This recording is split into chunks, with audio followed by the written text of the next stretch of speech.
Tahukah kamu mengapa ceramah itu penting? Ceramah sangat penting karena dapat membantu kita dalam public speaking, dapat memperluas wawasan dan pengetahuan kita, dan juga dapat membangun semangat dan mendorong perubahan.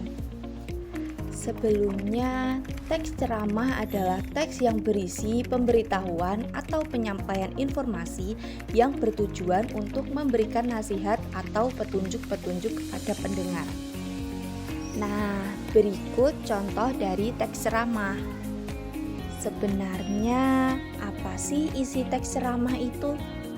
Jika kalian memperhatikan, isi teks ceramah biasanya berkenaan dengan informasi tentang beragam kehidupan, baik ekonomi, sosial, budaya, pendidikan, maupun kesehatan.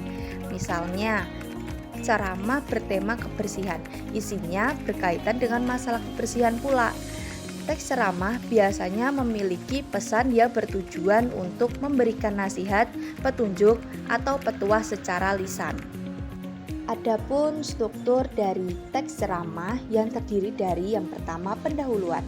Pendahuluan ini berupa pengenaan isu, masalah, ataupun pandangan pembicara tentang topik yang akan dibahasnya. Bagian ini sama dengan isi dalam teks eksposisi yang disebut dengan isu. Yang kedua ada isi. Berisi tentang argumen pembicara berkaitan dengan pendahuluan atau tesis.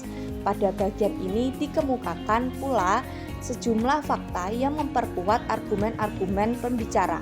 Dan yang terakhir ada penutup. Penutup ini berupa penugasan kembali atas pertanyaan-pertanyaan sebelumnya. Yang selanjutnya ada kaidah kebahasaan teks ceramah yang terdiri dari 5 penggunaan kata, yaitu yang pertama menggunakan kata ganti orang pertama atau tunggal dan kata ganti orang kedua atau jamak sebagai sapaan.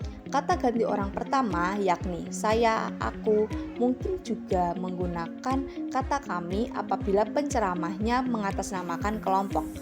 Teks ceramah seringkali menggunakan kata sapaan yang ditujukan pada orang banyak seperti hadirin, kalian, bapak-bapak, ibu-ibu, ataupun saudara-saudara. Yang kedua, ada menggunakan kata-kata teknis ataupun peristilahan yang berkenaan dengan topik yang akan dibahas. Dengan topik tentang masalah kebahasaan yang menjadi fokus pembahasannya, istilah-istilah yang muncul dalam teks tersebut adalah sarkastis, eufemistis, tata krama, kesantunan berbahasa, dan etika berbahasa.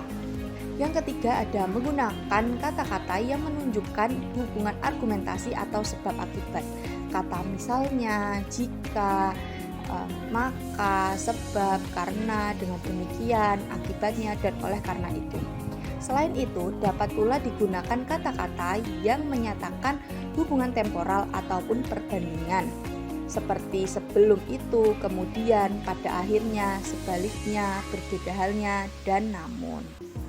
Yang keempat ada menggunakan kata kerja mental. Kata kerja mental itu seperti memprihatinkan, mengagumkan, menduga, dan lain-lain. Dan yang terakhir ada menggunakan kata kerja persuasif.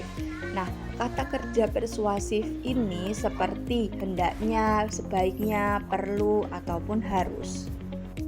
Nah, ceramah itu penting loh untuk melatih public speaking dan menambah wawasanmu. Terima kasih sudah menonton. Jangan lupa subscribe ya, semoga bermanfaat.